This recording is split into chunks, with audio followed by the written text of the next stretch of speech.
That's the game. But this weekend is the ceremony, correct? The Hall of Fame. All right.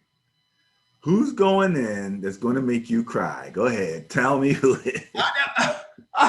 Well, I don't I don't know. Off the top of my head, I don't remember exactly everybody's going in. Calvin Johnson, Now, okay, Calvin John Johnson. Lynch. First of all, Calvin Johnson. Now, you know you've watched Hall of Fame speeches. That when they go around thanking people, they always thank the organization and the coaches and the this and the that. I get the feeling Calvin Johnson may not go that route. I don't think he enjoyed his time with the Lions. I mean, he enjoyed being on the field. I think he enjoyed his teammates. I think he enjoyed his success. But organization wise, he was not a happy camper. So it's going to be very interesting to see what he says when it comes time to start. You know, they usually start my high school coach and da da da. Yeah, I can't wait to see that. I saw a little blurb about Peyton Manning saying his speech is only going to be 6 minutes long. But you know, Peyton's a joker, so that'll be interesting. Um, Charles Woodson. Go ahead. Who'd you say? Charles Woodson will probably give a really great speech. Yeah. Yeah. But I don't know if it's going to be a tearjerker because I kind of heard his story already. He did 30 for 30 on him. You know what I mean? He's been good for a really long time. I don't know. He's going to have to come up with some new stuff to really get to me. You know, who else? Who am I missing? Now, I should probably be the one ready to drop a tear when John Lynch gets up and gives his speech, considering he is now my GM. Okay. But, you know, we all just like John Lynch, the way he would blast people back in the day. So yeah, but he might. John Lynch is one of those guys. See, usually it's the guys that you don't know a whole lot about their backstory and all. They're the ones that get you because they come out with stuff. You know, we thought we knew Charles Haley, and he got up there and started talking about all the stuff he went through, and I was like, wow. You know, I just thought the guy was crazy, but he was like crazy. You know what I mean? So, yeah, John Lynch might be interesting. We have Tom Flores from the Oakland Los Angeles Raiders, and the Seahawks. Tom Flores, I think, will have a good story. Okay. Minority head coach, not a lot of fanfare. If I remember correctly, he was a player at one time. He was a quarterback. I believe he played for the Raiders a year or two. Yeah, his name, you know, it's been years since he's been around, so I can't quite clearly remember, but I bet he's going to have some interesting things to say. Anybody who played under Al Davis or coached under Al Davis, either one, have something. Yeah, it's going to have. That's true. Now, Bill Nunn is a name that comes up that I recognize, a scout, a personnel executive. You might have a little more on him than I do. It says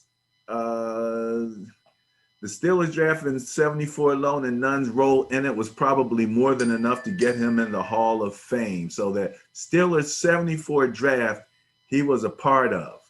Oh, I know what it was. This is why it was. Right? He's a black man, and he became an evaluator for the Steelers, and he would go to the historically black colleges. That's where he brought it all together. Okay, his story's got to be crazy good. I can't wait to hear what he has to say. This guy was responsible probably for like Mel Blount and Mean Joe Green and all those dudes. Oh yeah, definitely. This guy had a hand in building the steel curtain. Listen to this. That's big. He has Lynn Swann, John Stallworth, Jack Lambert, Mike Webster, and Donnie Shell. Donnie Torpedo Shell. Oh my goodness. He's got Mel Blunt. I knew it. So Oh, yeah, that in and of itself, as you start to think about, now you talk about some stories. Wow. right. Especially now that the NFL has all of these Hall of Famers going back to coach in historically black colleges and universities and Sir. getting paid money and bringing a whole nother mindset. And I know we talked about Dion saying my players now expect that they're going to be looked at to go into the NFL, you know? Right. Right. So wow, that's a big one. Okay. Drew Pearson. Oh, Drew Pearson. I I always liked Drew Pearson because I was young. I was probably still playing then when he was playing. I liked Drew Pearson as a wide receiver. I didn't like the Cowboys, but I like Drew Pearson. I don't have anything bad to say about Drew Pearson. His story should be interesting. I don't know a whole lot about him off the field or any of that stuff. So I can't even remember what college he went to. Well, the original Hail Mary. Yeah, The that's the play catch against everybody the knows. Vikings from Roger the Dodger Yeah, that but he was everybody just couldn't believe that he actually caught that ball. He turned around and because the defender was right there. We thought it was an interception. Next thing we know, he's rolling backwards into the end zone or just stepping backwards. So that catch in and of itself is one of those highlights of football that's going to be on every highlight film from now on. No yeah. doubt about it. Was it offensive pass interference or not? Oh, listen to you.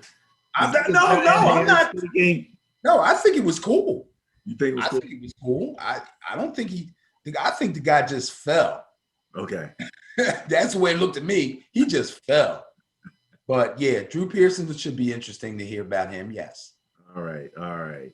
Um, there is a HBCU Hall of Fame game that's going to be played a little later. I think that's a September game that's going to be played at the Hall of Fame field, kind of connected to the whole Hall of Fame thing, but not happening during the same week. So we'll come back and we'll take a look at that game, for its Hall of Fame connections and things of that nature. That's something that the NFL has started doing, is bringing that in as a part. So, all right, Mr. Dickerson,